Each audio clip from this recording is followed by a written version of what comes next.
We're at the end of town. Route 903 heads toward Lakes Deep in Pocono. Jeff Thorpe is on the southwestern tip of the Pocono region, which is part of the Mondo County. Millions of people visit Pocono each year to participate in outdoor activities and one of dozen resorts to take sightseeing trips. And now if you look to your right, you'll see some of our race cars, and if you look to your left, you'll see some more passenger cars. Now the cars we're riding in right now were built in 1931. If you look at the cars to your left, the maroon colored ones coming up here, they're the ones we used at Christmas time, and they were built in 1917. They're 101 years old, those maroon colored cars.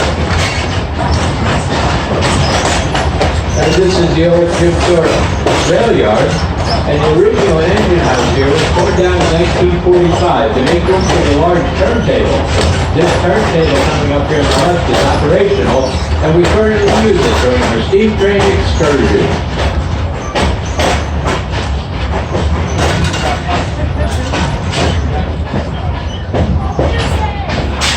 And the turntable is coming up on your left right here. And when the steam engine's in town, we pull the steam engine and the tender on this turnstile, and it turns it completely in a circle.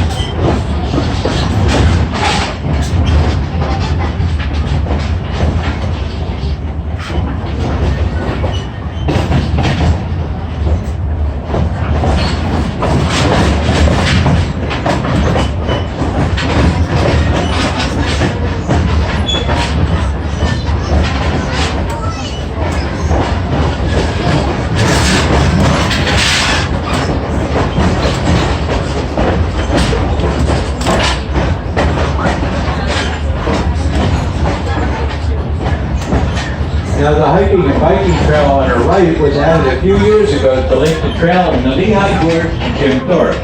This trail is a portion of the 165-mile Delaware-Lehigh National Corridor. If you ride one of our popular bike trains, this is the same path you would wind out 25 miles. Now we have these bike trains about once a month. And when I was conductor 2 weeks ago on a bike train, we actually had over 300 people on each bike, on each train. So it's very, very popular.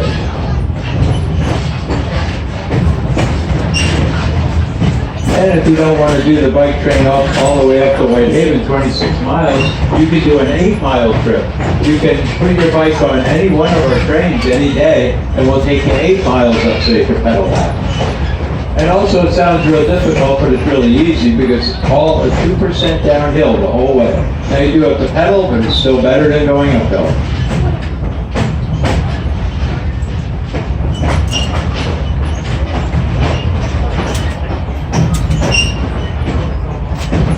And very shortly we'll be coming up to the Nesquehoning Junction.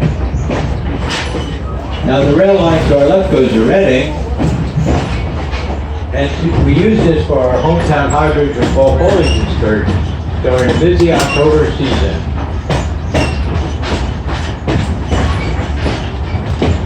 And coming up here in your left also will be a red brick building. This is the PQ Switch Tower that at one time controlled the trains at Nesquehoning Junction. This tower closed in April of 1972. And right past that red brick building, we'll be coming up to the Nesquehoning Bridge.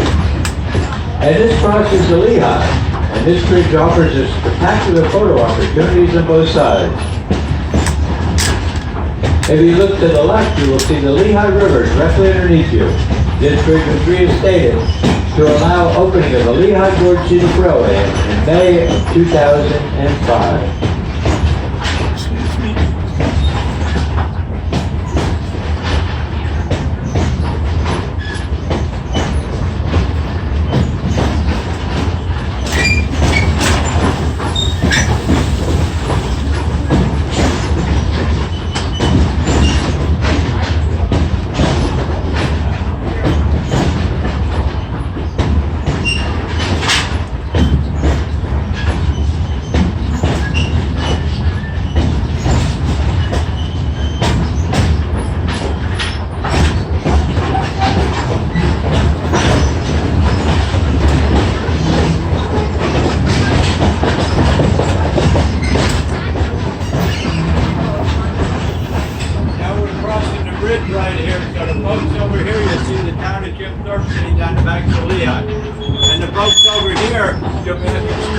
into the Lehigh River. The ground's going to disappear right over here.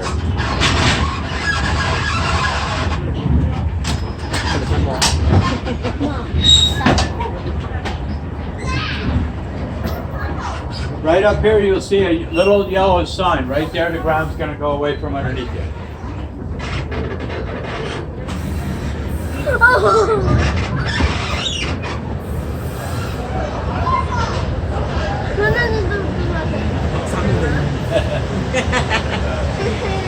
Don't breathe.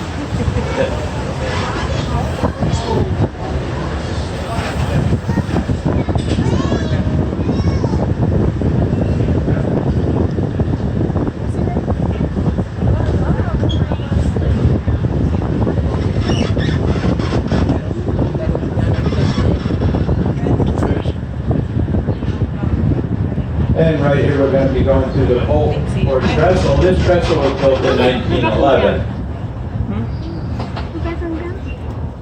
Back on the ground. We didn't get the ground. The ground was one way.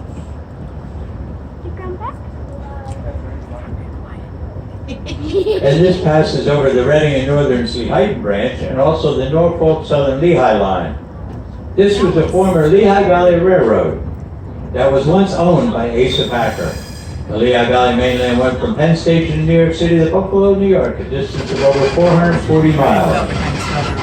This is also the entrance to the Lehigh Gorge State Park and Glenanoka Falls. And on the left, accessible to hikers, is a path that leads to a spectacular spring-fed series of waterfalls. Now, unfortunately, you won't be able to see the falls from the train here in time of the leaves being on the trees, but a lot of people do hike up to it. Now, there are several legends telling the story of Glenanoka Falls. The most popular of these legends involves the beautiful native of Princess Sunoco with the falls. According to legend, she tragically left from the upper falls because of unfulfilled love.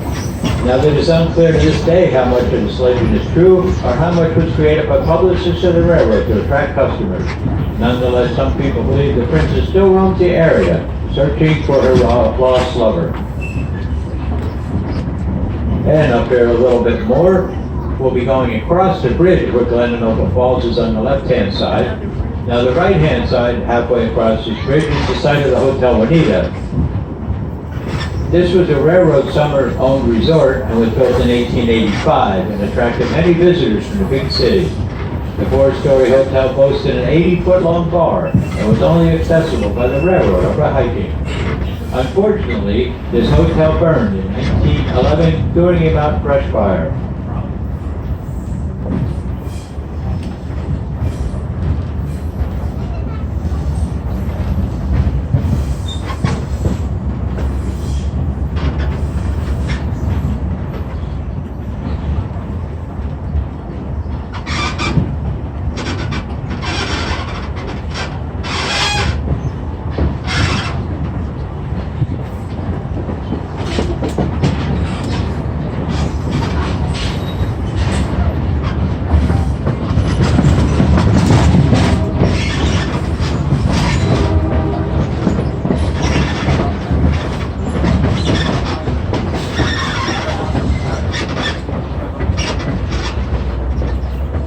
Now on the left-hand side of the track here, you'll see a track repair vehicle from Norfolk Southern.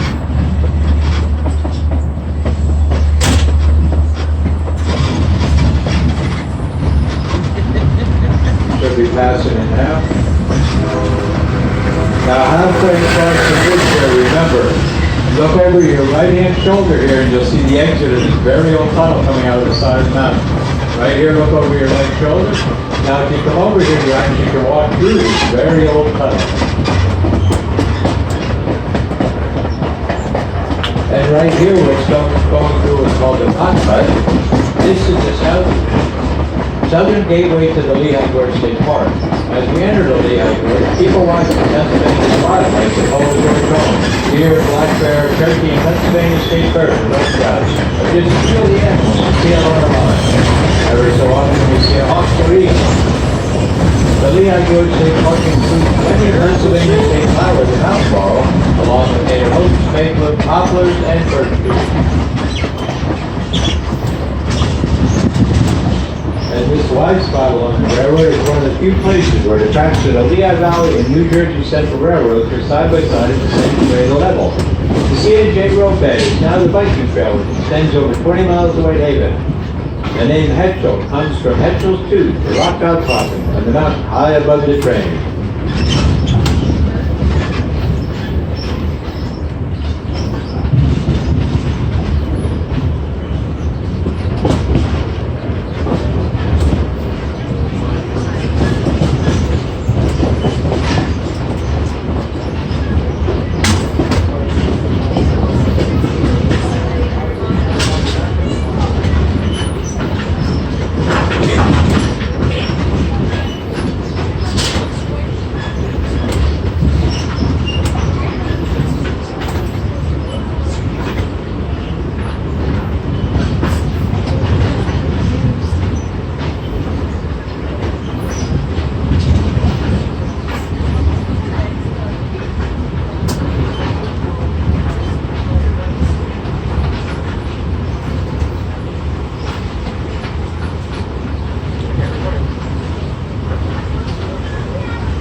Over there, somebody's gonna take a peek on that side if you want, okay? That's what I cleaned up for you. We'll go over there and look. It's up to you guys if you want to just take the other side out, because we'll be going back the same way. I don't think you want to see the same scenery. I've seen it before. Water right there.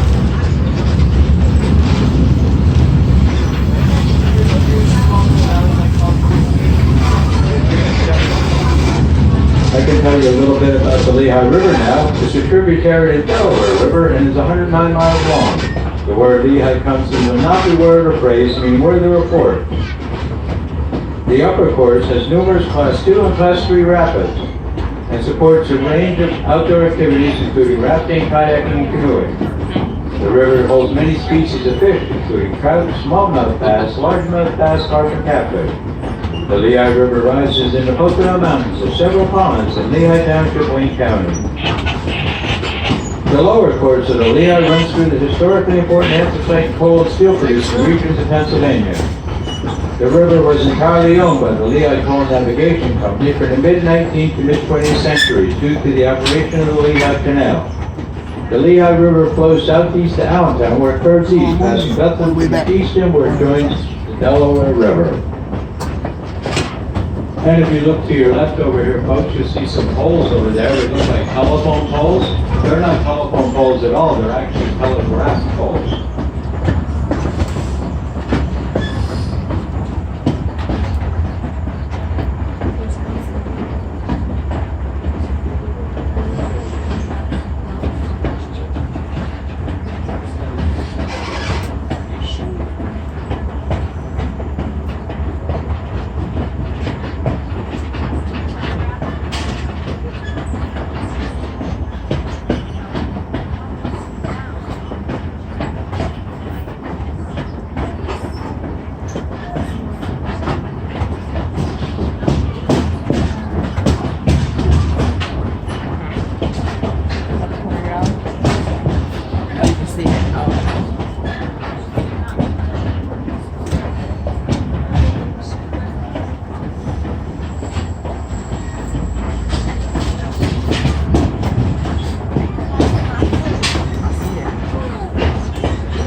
Then you'll see a milepost marker coming up here on the right-hand side. The one we're passing now is 127. And what that milepost marker signifies is we're 127 miles from Penn Station in New York City. And we're coming up the Oxbow curve. This is one of the sharpest curves in the line. It forms almost a half circle. Now, before we get to Oxbow curve, the people on the left-hand side, with so much heavy rain we have, there'll actually be two little waterfalls coming up on the left-hand side. If you look closely, you'll see them come from the top of the mountain down. Now, these waterfalls are only here when it rains like this or in the wintertime when they're frozen over. Now, you should be able to get a glimpse of them soon coming up there. I'll try to point them out to the people in my car here.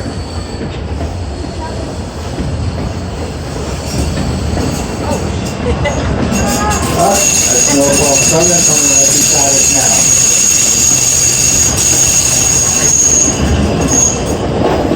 Right here is one. Now we look straight up. Now right here is the one that goes all the way to the top of the mountain. You look real close. It's blocked out pretty much by the sunlight. But now this is Oxbow Curve. If you look off to your right, you'll see an oil pipeline coming up there. Now look at this oil pipeline. It has fiber optic cables going through it now. Now it's hard to believe if you look over there at this pipeline, there were houses over the other side back in the 1800s. And the kids that lived over there had to walk across this pipeline and go to school. So now imagine sending your child over there to go to school in January and February. And then they got here, the railroad wouldn't send a passenger train up for a couple small kids. So they either had to sit with the engineer or sit in a boxcar to get to school every day.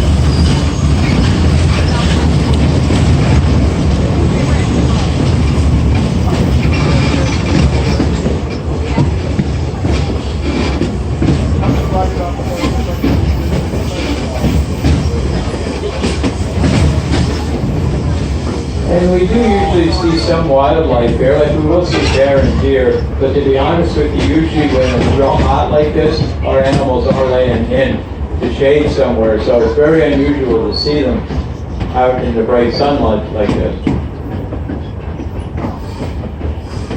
Now 2 years ago, believe it or not, I was putting the train away down in Jim Thorpe for the day, and the people were getting off the train by the station, and there was actually a bear on the other side of the train.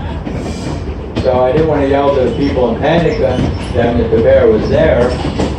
So what I did is I do what any person did. I took pictures of it. So anybody wants to see the pictures, I can actually show you. It's pretty cool.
And the last couple of shows I'm actually in the portal out of the park.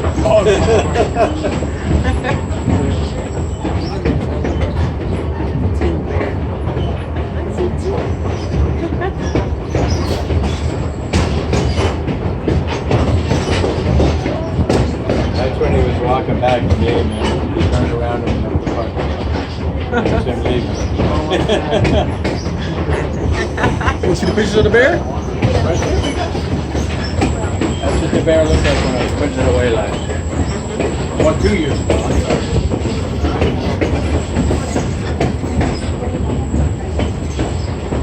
Now this is where Bear Creek empties into the Lehigh River.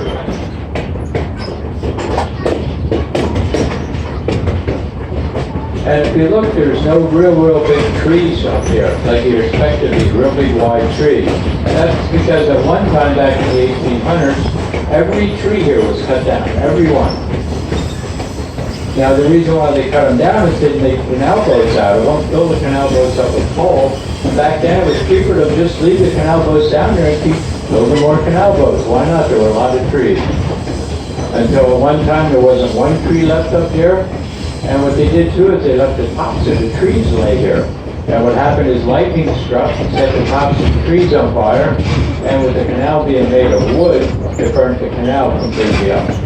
So what happened then is that's when the railroads took over.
And you can see how muddy the Lehigh River is. Now back when I was a kid growing up in Mock Chunk, instead of Jim Thorpe where I was born, that would have flooded the whole town of Jim Thorpe out. But right now they have a dam up above here, and it's the Server Institute Water Dam, and that protects all the homes down, right down in Broadway where you get on the train. Now also there's another lake up Broadway about 6 miles, and that's the Mock Chunk Lake. Now that one holds the Mock Chunk Creek back. Now when I was growing up, when I was a kid, a rain like we just had now would have wiped all of the homes out of Broadway. Every home down here would have been flooded. Because believe it or not, that creek goes underneath all the homes. If you walk up the street of Broadway, underneath the 5 and 10, under all those homes, there's actually a roaring creek underneath there. And without that dam, it would have came up inside all the buildings.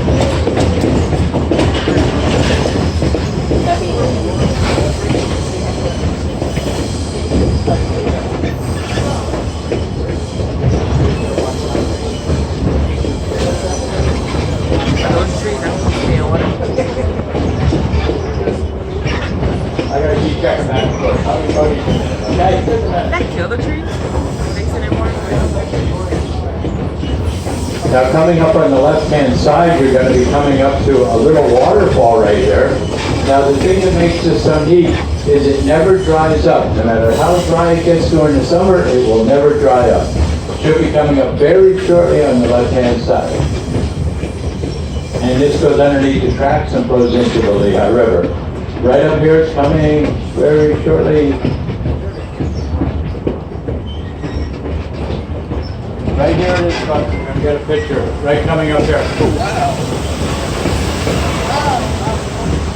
And like I said, no matter how dry it gets in the summer, there is always water flowing out of that. And right up here, we're going to be stopping up here at Old Penn Haven. And this wide spot of the railroad was once the point where the original tracks of the Lehigh Valley Railroad curved across the river when it was first being built in 1850. This was an important location in the canal system and then the railroad. A community was located here, which was one of only two places unapproachable by roads east of the Mississippi.